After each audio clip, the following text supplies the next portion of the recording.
Hello everybody, I'm Raphael Perry and tonight I'm going to start recording the Golden Dragon series of game books. There's only 6 of them and I'm not going to do them back to back. I'll do one at a time and intersperse them throughout other series that are going on the channel. We will begin, of course, with the classic Crypt of the Vampire. Here is the iconic original cover with the green cloaked fanged creature and the wolves. Honestly, I don't remember that much about this one. I remember that there's a vampire. I remember the front gate at the very beginning. Not much else, really. For some reason, it hasn't stuck in my mind as much as some other books from the series. Books 3 and either 5 or 6. Is it 3? One moment. Let's have a quick look. 3. Yeah, Lord of Shadowkeep for book 3. Sure. And then 5 is... No, not Curse of Pharaoh. Castle of Lost Souls. Oh, I remember that one with the Chonchons, yeah. 4 then? The Eye of the Dragon. That is an incredibly hard adventure. Because of one thing, which I've mentioned in previous videos. And when I come round to playing it, we'll definitely bring it up. Now, recently, I did look at this book because there's an alternative version. Now, I met Dave Morris briefly, very briefly, at Fighting Fantasy Fest 5. A little over a week ago now, about a week and a half, nearly 2 weeks, okay, at this point. And we had a very brief chat, and then I heard him and Jamie Thompson do a presentation, and he mentioned that he's thinking of rewriting Crypt of the Vampire. Thing is, he's already done that once before. There is another version. This was produced on Kickstarter by Megara Entertainment. Yes, that Megara Entertainment. You know the ones. Well, if you do, you do. If you don't, you're lucky. Megara Entertainment, basically, little French company, made a lot of money reprinting beautiful game books from the 80s and 90s. Putting them up on Kickstarter, being like, hey, we'll do new artwork, flounce up a presentation, make it really pretty, nice big, full color collector's editions sort of deal. And they did a really good job of Way of the Tiger, and then they didn't really deliver the books to everyone. And they started making more campaigns to fund the previous campaigns, because they'd asked for less money than they actually needed, and yeah, eventually they just went bust, and it wasn't very pretty. Lots of very frustrated backers didn't get everything they liked, but I do have their updated version of Crypt of the Vampire, which does have some changes. Some additional material was written by David Walters, who I think was a big fan. And we get an updated character sheet here, looks very fancy, by Leo Hartas, who did the original illustrations. Random number table for people who want to just close their eyes and pick Lone Wolf style. 2d6, 1d6 table. Kickstarter backers, yeah, I'm on there, don't worry, don't bother looking too closely. They might have used my real name, might have used my Kickstarter account name, I can't remember. And they might have only done the people who backed at a very high level, so maybe I'm not even on the list. I'd have to have a look again. Anyway, yeah, there's some nice additional material at the front. Talking about the background of the book, things it all tied into.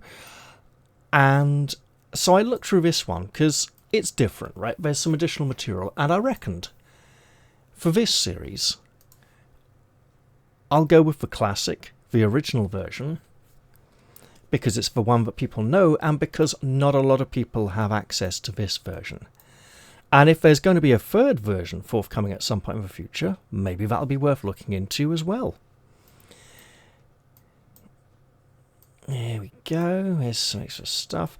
In the introduction to this one, somewhere, can't tell you exactly where, Dave Morris mentions that he's changed his style slightly, and he now has, he's progressed the setting when he runs Dragon Warriors, you know, with his mates and plays it. It's more sort of Renaissance Napoleonic with a few muskets and stuff, and less sort of Dark Ages, early medieval, which is in keeping with the whole vampire style of this book. And I did look a little bit in here to spot differences, and yeah, there was for instance, there is an elf who appears quite early on in this adventure with a bow and arrow, and in the text of this book he was described as a human soldier with a musket. However, the classic illustration by Leo Hartas, which is in full colour, still depicts an elf with a bow and arrow running through the garden in this book, so a little bit incongruous. So I reckon I'll stick with this one for now.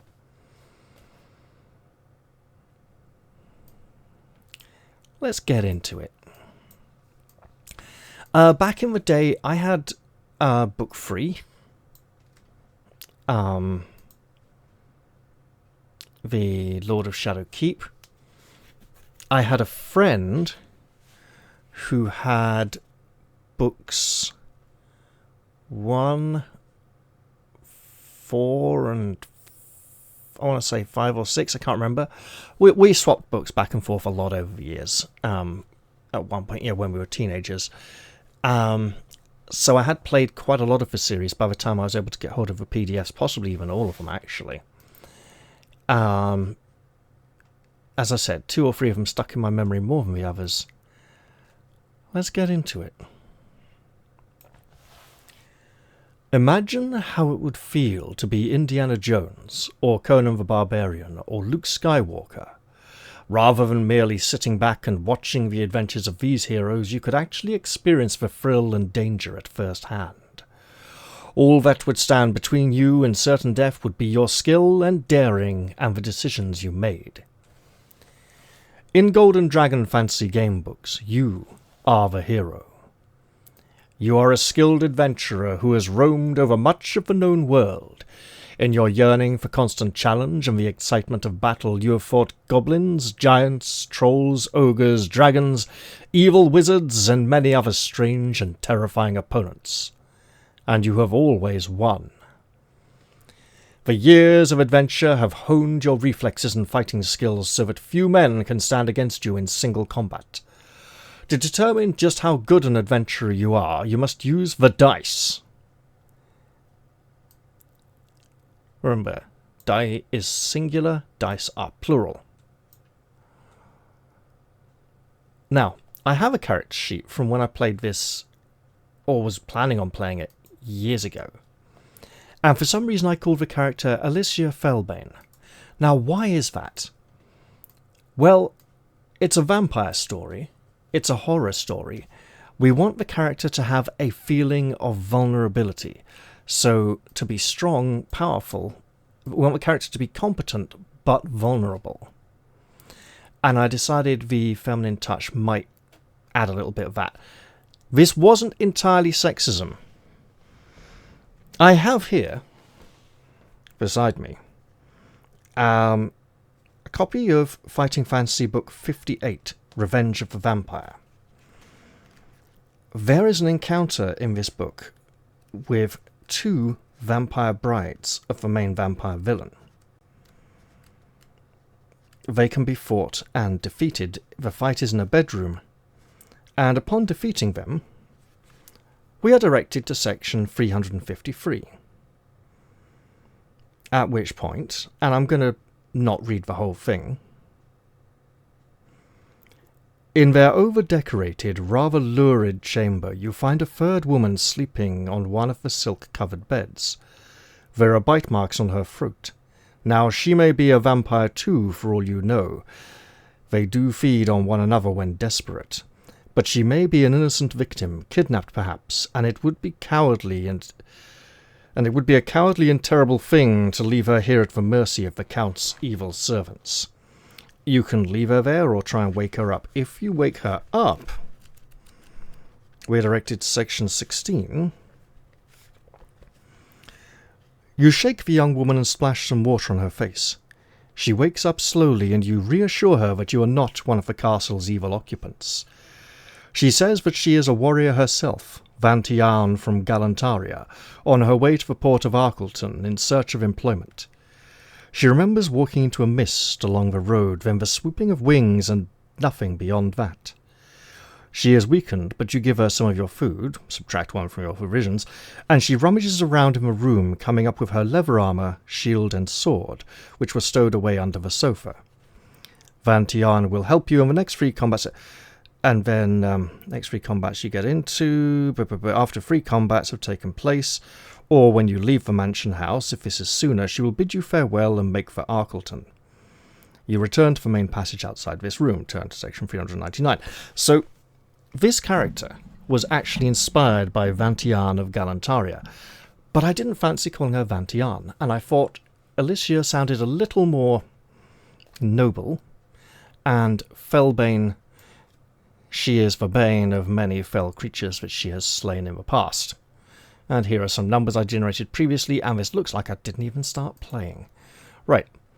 So anyway, to determine so I'm going to take that inspiration forwards into this book.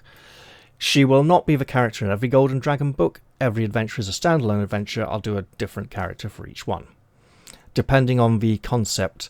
In book 3, you're a member of the Royal Guard, so like a knight. So I'll probably go with a very sort of noble knightly character there. Book 4, you're a kind of sorcerer, wizardy warrior hybrid character. That'll be a fun one. Book 5, you're a... because there's one for the Temple of the Flaming Skulls. I think that might be book 2 then. So yeah, I'll come up with a thematic character for each book. To determine just how good an adventurer you are, you must roll the dice. Roll 2 dice. Add 20 to this number and enter the total in the vigor box on your character sheet. This score represents your strength, fitness, and general will to survive. Any wounds you take on your quest are subtracted from your vigor score. If it ever reaches 0, you are dead. Now, I used map tools for Bloodsword. I'm not going to use map tools for Golden Dragon because while map tools mapping and token functionality was really good for Bloodsword, map tools dice rolling is not very good. It's a bit sticky and a bit muddy. So we're going to use a lovely old website called rolls.org. That's ROLZ with only one L as well. I made a few rolls when I logged in earlier by accident just to remind myself how the website worked. And I'm not going to count any of those, but here we go. So we go, 24. Okay.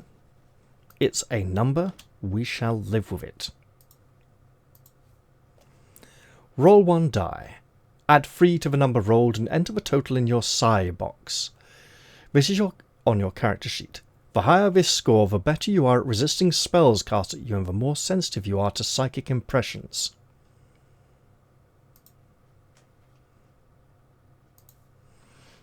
Eight. Okay.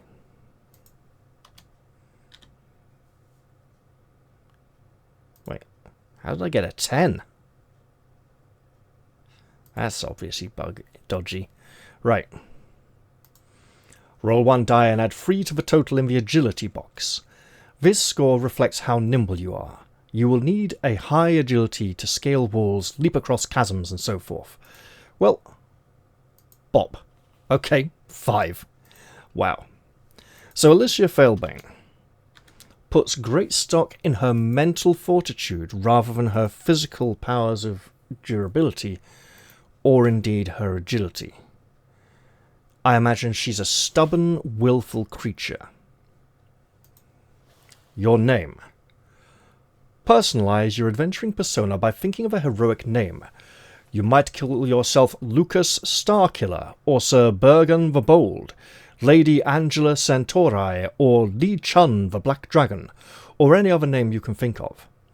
Imagine what sort of adventurer you are first: a noble knight, a crafty rogue, a dashing swordsman, a rugged Viking, and then choose a name to reflect your personality. So, as I said, for this one, I'm thinking an adventuring minor noblewoman, not first in line to inherit, kind of like, you know, like 7th or 8th in line to the family heirlooms and stuff, you know. So she's going off, being irresponsible, squandering her family's reputation and funds on having adventures. So maybe she'll be a little bit, I'd say, well, no, not necessarily responsible, because we have a high psychic resilience. So she's got a sense of propriety and control, discipline, good discipline. Right. Vigor, agility, and psychic.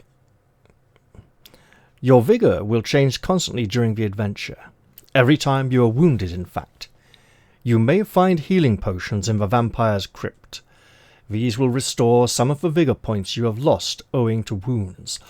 But unless you are told otherwise, your vigor score must never exceed its original value.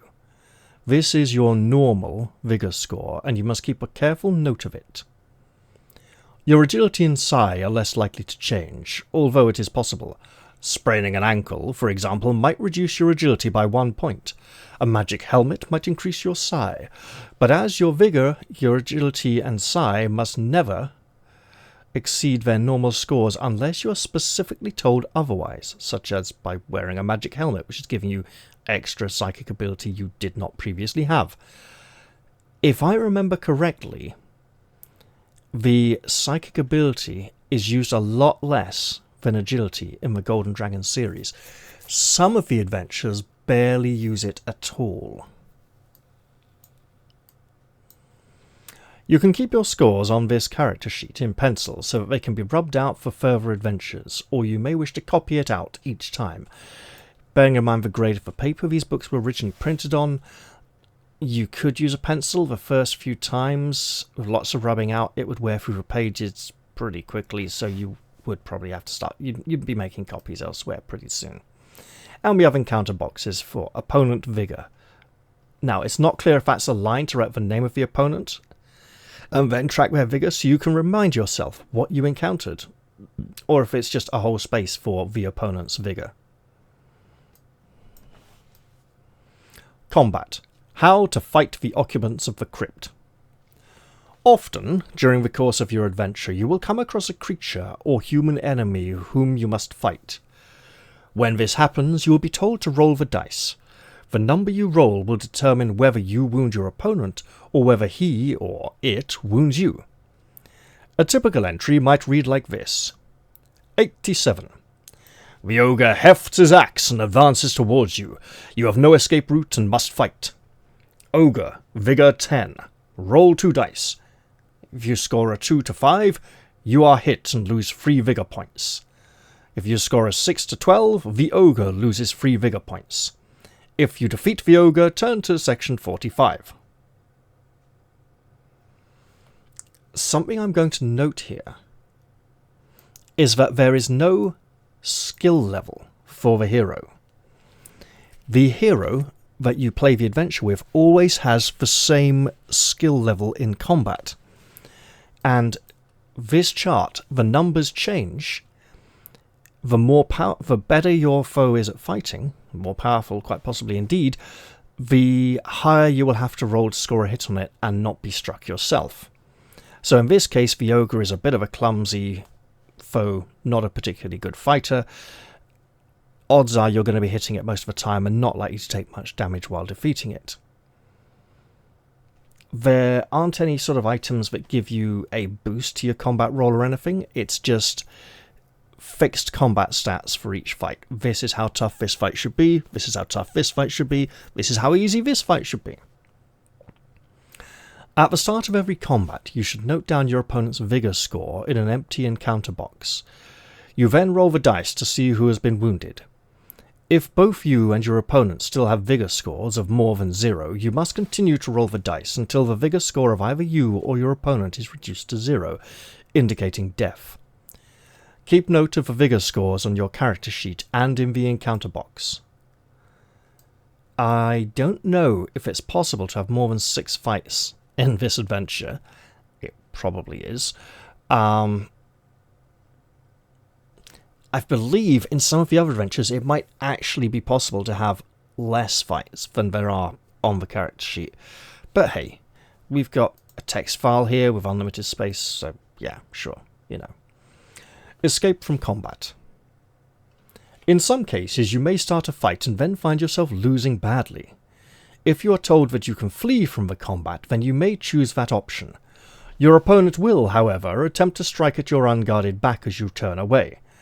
To represent this, you should roll 2 dice. If the total exceeds your agility score, then you have been hit, lose 3 vigor points, as you flee. But if the dice roll is less than or equal to your agility score, then you dodge your opponent's parting blow and manage to escape without further injury. In other words, the chances of Alicia successfully escaping a fight are the same of this ogre landing a hit on her in a fight. Ouch. Items and treasure. While exploring the vampire's crypt, you will collect treasure and a number of items. You must fill these in on your character sheet as you acquire them and cross them off as they are spent or used up. Any coins, gold or silver pieces that you find should be entered in the treasure box. Anything else should go into the items box. Suppose you find a jeweled diadem which you are told is worth 80 gold pieces. You would write it in the items box of your character sheet. Jeweled diadem worth 80 gold pieces. The diadem may turn out to have magical properties, or it may simply be something you can sell for 80 gold pieces later in the adventure. At the start of the adventure you have 10 gold pieces for treasure, and for items, a sword, a suit of armour, studded leather, a backpack in which to carry further items, and treasure. Just to be clear, the and treasure is not some additional items, it's what the backpack can carry. But it does also include the 10 gold pieces here. So, studded leather armour. So basically brigandine, or it's not like a biker studded leather jacket, it's metal plates with a protruding spike in the centre that are sandwiched between 2 layers of leather and some padding to create effectively a sort of coat of plates. They're kind of joined by mail links at the corners, unless they're round, in which case they're still sort of joined sort of vertically and horizontally, and then covered with more leather so that the spikes protrude outwards like studs. You are now almost ready to embark on your adventure. You should start at 1, and then proceed to further entries according to the decisions you make. Be warned, you are highly unlikely to find and slay a vampire on your first attempt. Make a map as you explore the crypt. If you are killed, fill in a new character sheet and try again, using the map you made before to guide you. You may not survive your first attempt, or even your second, but eventually you will confront the vampire lord in his lair. And now the adventure begins. And like that fizzy drink advert, I'm now thinking, what's my motivation? Okay, that probably needs a bit of context. Many years ago, there was an advert for something like Dr. Pepper, Coca-Cola, I can't remember what it was, right? Bunch of young African-American guys, you know, playing about with a basketball while sort of gangster type music played, advertising the drink, and then at the end the guy's like, "Oh yeah, can you hold the cameras?" And they suddenly turn really English. They're like, "I'm sorry, I didn't sign up for this. What do you mean? Look, what's my motivation in this scene anyway?" You know, it was quite funny. Dusk in Wistron Wood. As you trudge along a path which is barely more than a muddy ditch, shivering in the lashes of icy rain, swept by the wind, you find it easy to believe the many uncanny and terrifying stories that surround this unwelcoming place. Far off, but coming nearer, you hear the cry of wolves. Night is drawing in. You realize you must soon find a place in which to shelter, as you have no wish to be caught out in the open after dark. Ahead, through a curtain of drizzle, you see a high stone wall choked with moss and ivy. A path leads from the main track, and you follow this to a tall gate in the wall. Through the iron bars of the gate you see a bleak garden where unkempt trees and shrubs seem to cower in the rain. A gravel path leads across the lawn, presumably to a house where you could seek shelter for the night. It is a forbidding prospect, but as you hear the wolves call to one another quite close behind, you are aware that you have little choice. Just as you are about to reach for the latch of the gate, you see that its latticework forms a design, a man-like figure with huge curved horns. Let's see. I see a foot and a leg. Is that part of the body or not? A foot and a leg. A shoulder, elbow, wrist, claws, another arm with claws. So this is part of the chest. Is that really a huge bulging thigh? And then a head with a chin, a sort of beaky like mouth, an eye. I'm not sure where the horns are. Are they up here somewhere? Oh, with huge curved talons. Well, we've seen the talons, yes. So we can open the gate. I'm not sure it'll let us climb over the gate or walk along the wall looking for another way in. If the wolves are drawing closer, walking is probably not wise, while running might attract their attention. They know where we are anyway. They can smell us and sense us in the dark. The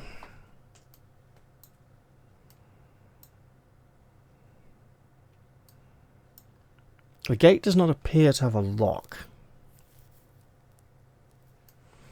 If we open the gate and the wolves rush us, they can come through. If we... You know what I'm going to do? Just a moment.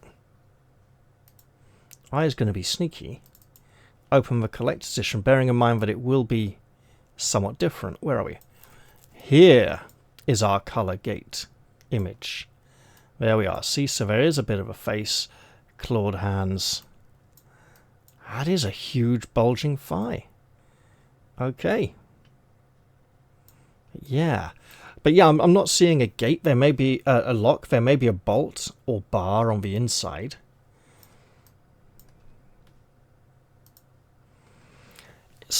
So, as I was saying, climbing the gate has the advantage that if the wolves rush us, the gate will still be shut and we can try to climb over it while the wolves bang against it, and then we get down the other side. However, Lady Alicia Felbane is from a noble house. She will attempt to open the gate conventionally first.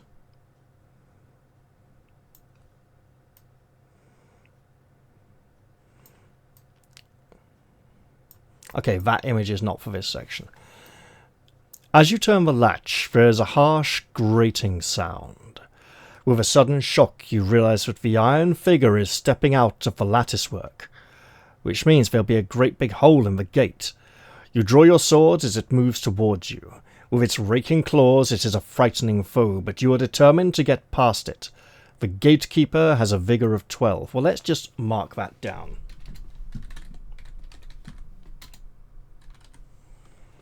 There we go. And the odds are the same as that ogre from a previous section. Okay, we may flee by running past it into the garden, or we can fight. I think we'll just fight. Is there an enter up enter? There is. The gatekeeper loses 3 vigor. Excellent stuff. We'll have some more of that, please. And, ooh! You are hit and lose 3 vigor. Lady Alicia has been struck and is injured. Again, this is old school. It's all about surviving and attrition. Once again, she wounds the gate. 2 more and we're done. However, the gatekeeper is intent on inflicting even more injury to us. Worse luck. But it's not all over yet. Strike hard and true with that sword. One more time will do it. 6. Excellent. The gatekeeper is defeated. I'll just note that down. I'm probably not going to make a map during the episodes. I might doodle in between. I might not even bother. We'll see. If you win the fight, which we do, turn to section 190. Excellent. And let's hope that the absence of the gatekeeper in the gate does not create a gaping hole through which the wolves can eventually find a way. And here's the illustration. You peer through the rain and the gathering gloom. A flash of lightning shows you a large mansion across the lawn, which is not included in the illustration. You head towards it, wondering who lives there and how they will take to a stranger seeking food and shelter. You're just making your way around a large ornamental pond when you see a slender figure moving between the trees about 30 meters away. He carries a bow in one hand, and as he comes towards you, you see he is an elf. Will you greet him, or will you draw your sword and close to attack? He does seem to be dashing. He's not, or sneaking. That's not a normal casual walking stance. He's either running at speed, or he's trying to be sneaky. And as he's approaching us openly, I don't think he's trying to be sneaky. Well, Lady Alicia was brought up with proper manners, so she will extend a cordial greeting. Look, he could be the owner of this place, he could be a figure of authority, he could be a groundskeeper. Why, hello there. He stares at you, his face contorted in a snarl. He is obviously crazed or in the grip of a sorcery. He is readying an arrow and you must fight. Very well. Well, 2 fights in a row, I'd say our chances of limiting it to just 6 fights this adventure are pretty slim. No, we'll go with enchanted. Let's just make an assumption. Enchanted elf, vigor 9. The elf circles round you, looking for an opening. You notice his pale skin and foam-flecked lips, and wonder if he is delirious with fever. Well, he's a slightly better fighter than the gate was. We're struck by an arrow as we attempt to close, but the arrows only deal 2 vigor damage, not 3. Meaning we have slightly better chance of survival. Let's see. Oh! And shot again. Ow! You're making it really difficult to close with you, sir. Ah, that's better. She gets a good hit in with her sword. A couple more of those. But he is skirting away, hoping for another opening to shoot. But we strike and strike again, and down he goes. Now, we're taking a fair bit of damage. We should look for opportunities to heal in the future, as they will be limited. As the life ebbs from him, his insane ferocity fades. He is trying to tell you something. You bend down to hear his dying words. The evil lord sleeps until sunset. His eyes... The elf's head falls back as he goes limp in your arms. You notice 2 small puncture marks on his neck as though he had been bitten by an animal. Perhaps that was what caused his fever. You drag his body under the branches of a tree out of the rain. You can give him a decent burial in the morning. You walk cautiously across the lawn towards the menacing house, where an evil lord may indeed reside. I mean, the title of the adventure is Crypt of the Vampire, which would lead one to believe there is a crypt underneath the mansion somewhere.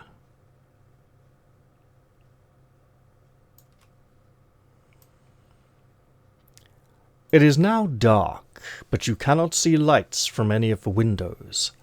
The house looks dingy and very old. Gargoyle water spouts. What's a water sprout? That's like a really impressive Brussels sprout, but, like, it spits water at you. The house looks dingy and very old. Gargoyle waterspouts, which must once have been lavish sculptures, have been weathered to shapeless lumps of stone by the centuries.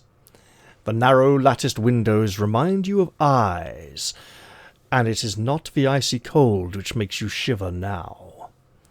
As you walk along to the main door, you pass a small pond with a statue in the middle. Will you go over and examine this pond, or will you try the door of the house? Those ones remind me of eyes, these not so much. That one, definitely, especially with those light particles in there. Those could look like a pair of eyes each. It's very much like a dog face. You know that thing where you draw the dog face? You do like a man, his flies are hanging low, he's going to the hill. There's a couple of valleys. And that, how do you do the ears again? I can't remember. Years ago. I really can't remember. But, you know, so you do like the man with no arms, right? And his legs are going out to the sides, because that'll be the dog's nose, and the fly is buzzing around him because his flies are hanging low. Those are like the hair follicles around the dog's nose. You know, it's... And then there's like 2 caves in the hill that he's going to, and those are the dog's eyes. God, I was like 7 or 8 years old when I was taught how to do that. Huh. You know what? I'm getting really... Right. Come on. This is it. We're getting there now. So it's like... Oh, where do we go?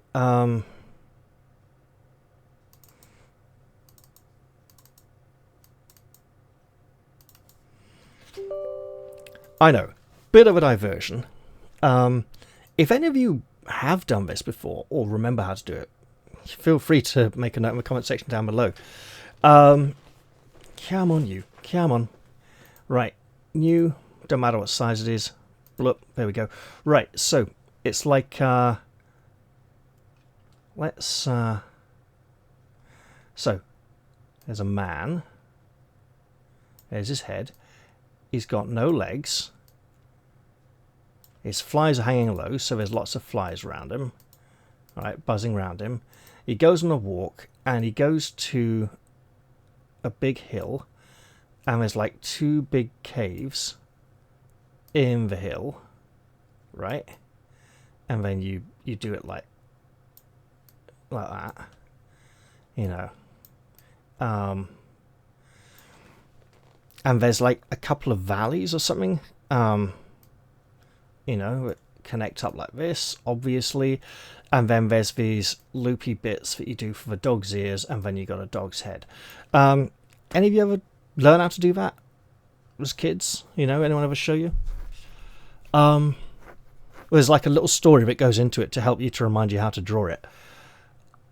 I literally haven't thought of that for donkey's years now, basically. Right. Let's go back. We want Golden Dragon. There we go. So, back to the adventure. I would like to go and examine the pond.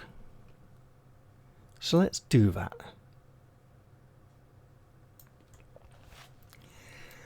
The pond is full of stagnant water and decaying leaves.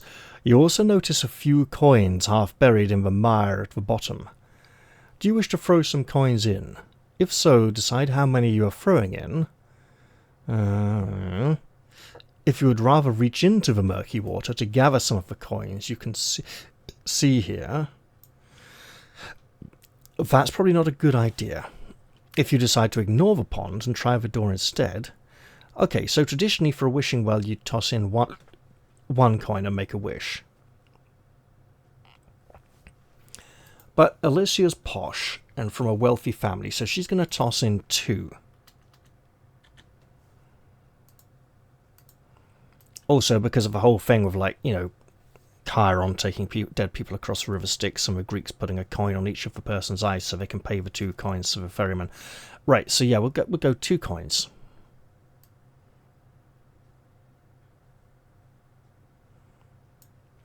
If you have thrown 3 gold pieces, no, 2 or less. So be it. Was she being stingy? No, she thought she was being generous. Nothing happens. You watch the raindrops spatter the surface of the pond for a moment or two. Annoyed at having wasted your money, you mount the steps of the porch and try the door. So be it.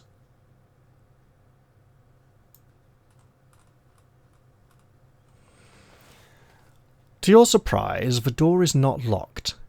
It swings open at your touch, and you step into a large hall from which wide stairs lead up to the next floor. There are double doors to your right, and in the deep shadows beyond the stairs, you can see a passage leading further back into the house. You wait in the doorway until your eyes have got accustomed to the darkness. With sword in hand, you advance slowly across the hall. We can go up the stairs to the next floor. I'd rather explore the current floor first. Investigate the room beyond the double doors, or advance along the passage. I shall investigate the room beyond the double doors. Because we've just come in at the entrance, room on the right, passage going further in. There could be more than one room on the right, but we might as well explore that before going further in.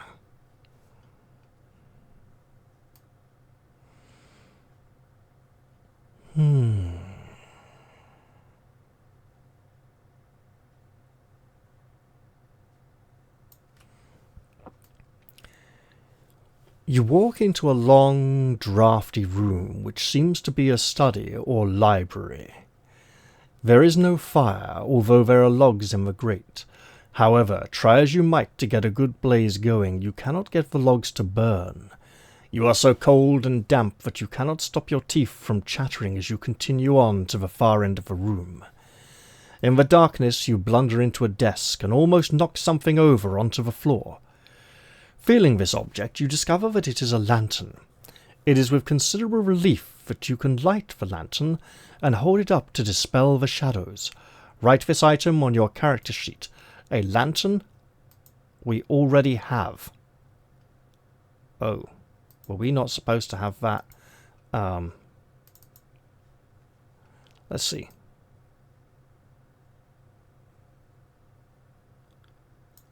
Lantern, please. Well, we have it now. Okay, so I had done a little bit with this. Goodness knows when. Also, I should make that more clear.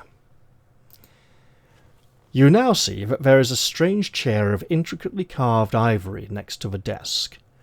You look around you at the looming stacks of books. You may take down some of the books and examine them. Go out into the hall and take either the stairs or the passage. Well, we have a hand holding a lantern. It is rare that you'll get a depiction of the protagonist in a gamebook. Forest of Doom famously includes a silhouette of a shadow of the antagonist right at the very end, which gives a slightly barbaric sort of fur-clad, thick wrapped up against the cold sort of adventurer who feel. This studded bracer, part of the studded leather armor, sure. Doesn't need to be a full suit, hence the sleeve. Yes. Of course, Lone Wolf can get away with it. Lone Wolf Book 9, famously, there's a scene where you wake up to find a monster sitting over you, and most of your body is visible in the image, but hey, it's Lone Wolf, it's a predetermined character. In this case, sure, we are a character, we have hands, so what? Now, normally, this is a very distinct chair, right? A strange chair of intricately carved ivory. Looks a lot like skulls and bones and nastiness. This is a very focal point, this chair. It's even featured in the illustration. Usually, in a gamebook situation, we would be asked if we want to sit in the nasty, evil-looking chair that looks like this. This looks like the chair a villain sits in. This does not look like the kind of chair a nice old granny sits in to toast her toes by the fire. This sounds like the kind of thing Skeletor would own. Or worse. And in a mansion that we, the player, know belongs to a vampire. Also, these look like a jester's cap. Like this is some kind of joke. And the skull, grinning with laughter, is clearly in on the joke, and we are not. However, we are not presented with an option to sit in the chair. We are presented with an option to take down some of the books and examine them, and the natural thing to do would be to place them on the desk and sit in the chair while reading. This does not look like a healthy chair to sit in. This looks like some kind of necromantic death trap. I do not think we should sit in this chair. Therefore, we must leave the room. We could take the stairs or the passageway. I think we'll stay on this ground floor and take the passageway for now.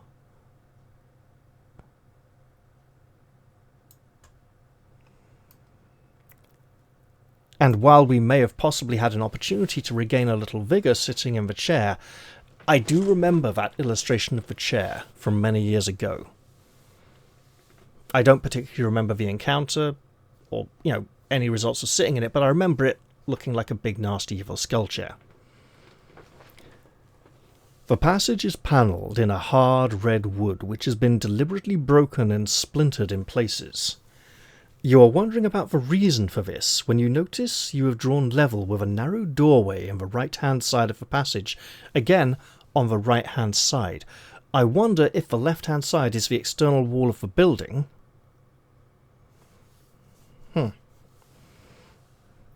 A few meters ahead of you, the passage turns to the left, in which case, probably not. At the bend, you can make out a large door bearing a gilded design in the shape of a crucifix. So we can open the narrow door, advance to try the door with a crucifix symbol on it. We probably want to do that, given the whole vampire theme of the adventure, or continue along the passage. So, open the narrow door, presumably we'll be able to come back out and go to the crucifix chamber, as that involves advancing along the corridor. So I shall open the narrow door first, as it is closer, and we may not be able to come back to it if we do the other one. The door opens to reveal a small cluttered room which is really little more than a closet. You notice some boxes and crates, coils of rope and numerous other items. You may go in and examine this apparent junk, or continue on and either open the door with the crucifix symbol on it or turn to the corridor. If we go in, is someone going to slam the door behind us and lock us in? Probably not. I think we will search in case there's anything useful in here. It's a very small room. I doubt there's going to be a creature hiding, or if there is, it's be a small, fairly non-threatening thing like a rat or something. I mean, I don't know, in our current state a rat might be quite threatening. But let's give it a shot. This feels like a place worth exploring. Although we may find something unhealthy. Right. You're about to prise the lid off one of the boxes when you sense something moving behind you. Your sword in your hand as you whirl to face the danger. With an eerie clattering sound, a skeleton which has been hidden under piles of old rubbish gradually rises to its feet. Staring at you with eyeless sockets, it advances to do battle. This skeleton probably doesn't even have a weapon. Look how unthreatening it is. 5 to hit it? Sure, we'll write it down anyway.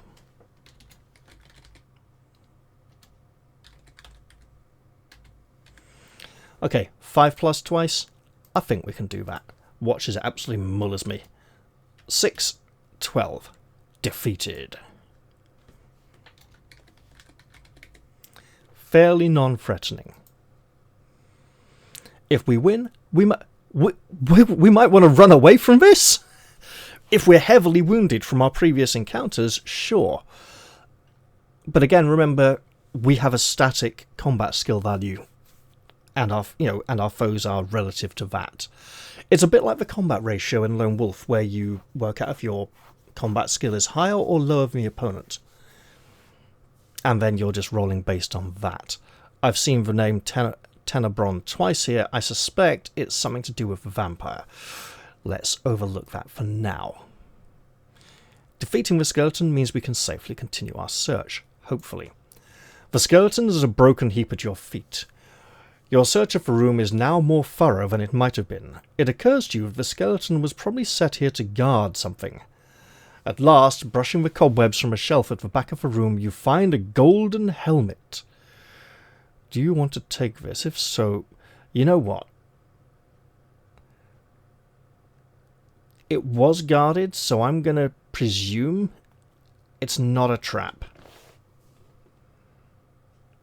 I mean, that'd be a bit of a double... That would be a Fighting Fantasy level double bluff, a kind of Death Trap dungeon kind of situation. Or the sort of thing the sort of thing where someone has vindictively and maliciously set it up.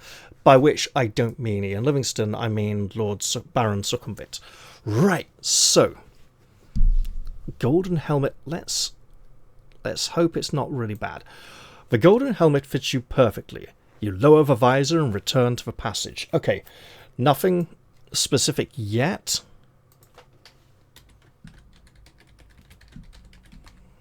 Yeah, maybe it makes me susceptible to brainwashing or something. However, returning to the passage, I would like to go to the crucifix chamber. The room with the big cross on the door. Let's hope that option is still now available to me. You stand at the bend in the passage, considering where to go from here. You can press on, or try the door with the crucifix symbol on it. Let's absolutely try that. I've got my golden helmet, looking very heroic, with a visor, no less.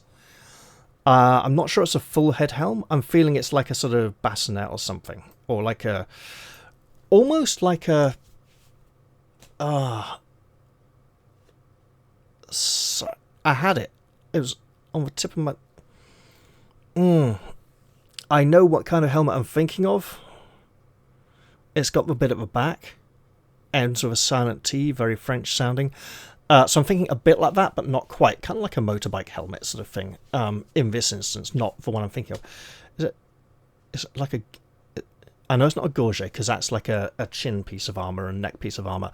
That's going to bother me now, but it'll come to me pretty soon. After I finish recording, no doubt. Beyond the door is some sort of workroom. A portly man in monk's robes sits before a crackling log fire. He is putting the finishing touches to a shuttered lantern he has been working on. Perhaps one that shines light in the shape of a crucifix. He looks up with an expression of surprise. Do you use your sword to threaten him, or greet him as a friend? Illustration on following page. He does look shocked. I'm not going to raise a sword to a man of the cloth, because I'm playing the daughter of a noble house, and she is wounded. Greetings, fair sir, fair friar, fair monk.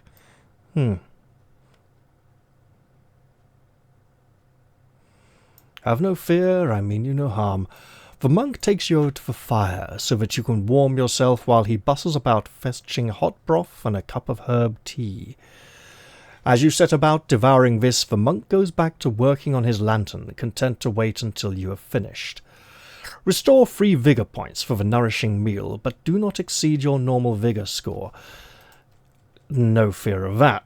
So that 14 is going up to a 17, which is... I'm keeping the 16 there as an injury that has not yet been fully healed.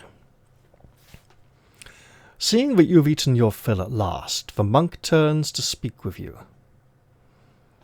Allow me to introduce myself. I am Father Harkas. You are most welcome here, my friend, but I must tell you that this little room of mine is the only sanctuary in a place of terrible evil. For you have found your way to Tenebron Hall, compared to which the dangers of Wistron Wood are as nothing. But I see you are a stranger, an adventurer from far away, so you will not have heard the tale. Many years ago, the 13th Lord Tenebron lived here. He was an evil man, vilest of an evil line. Rather than submit to mortality, he signed a pact with the Prince of Darkness and became one of the undead, a vampire. For nearly 2 centuries he has lurked in the crypts below this house, venturing forth by night to entrap his victims. Those he does not drain of lifeblood are made slaves by his hypnosis. Something tells me I should have gone to the top floor first, then come down to the ground floor, then descend to the crypt below. I may have no chance to ascend up to the higher floor now. Father Harkas gestures around the room at the crucifixes and garlic and other items. With my knowledge of the undead and their weaknesses, perhaps I could confront Lord Tenebron, but I could never get to him. I am no adventurer, and he is guarded by many foul monsters in the dungeons below us. So I wait here, close to the vampire's lair, but protected by my holy talismans, and give what aid I can to any brave warrior who comes here prepared to challenge Tenebron. The last was a noble elf. He descended into the crypts 2 weeks ago and has not returned. A log hisses in the grate, and Father Harkas leans forward urgently to grasp your shoulder. Will you dare to oppose the evil vampire? I can give you something to aid you, either a small crucifix or a magic potion of iron will. Unfortunately, I can offer you only 1 item, because they take time to make. And I must keep 1 to give to the next adventurer who comes this way, in case you should fail. He stares grimly into the fire for a few moments. Decide whether you will take the crucifix or the potion of iron will. Note the item you take on your character sheet.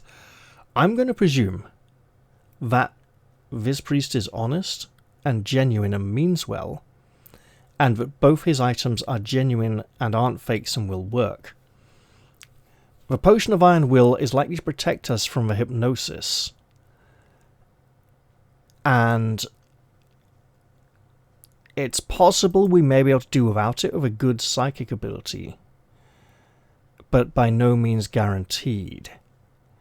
The crucifix may have multiple uses, however. So I shall take that on this occasion.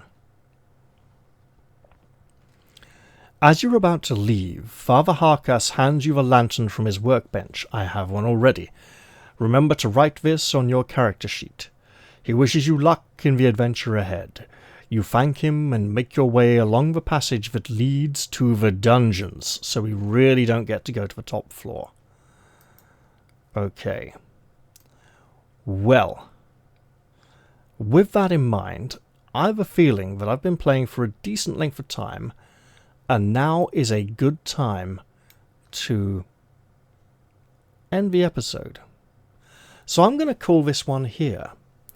I hope you've all enjoyed this introductory episode, and I'll look forward to seeing you all in the very next one, where Lady Alicia Felbane continues her ill-advised adventure into the vampire's lair. And I'm going to make a note. Section 105 for next time. Right, well, see you all next time. Don't let the vampires get you. Keep your throats guarded. And our adventure will continue soon, I promise you. Bye for now, everyone. Stay virtuous and pure. Don't let the monsters taint you.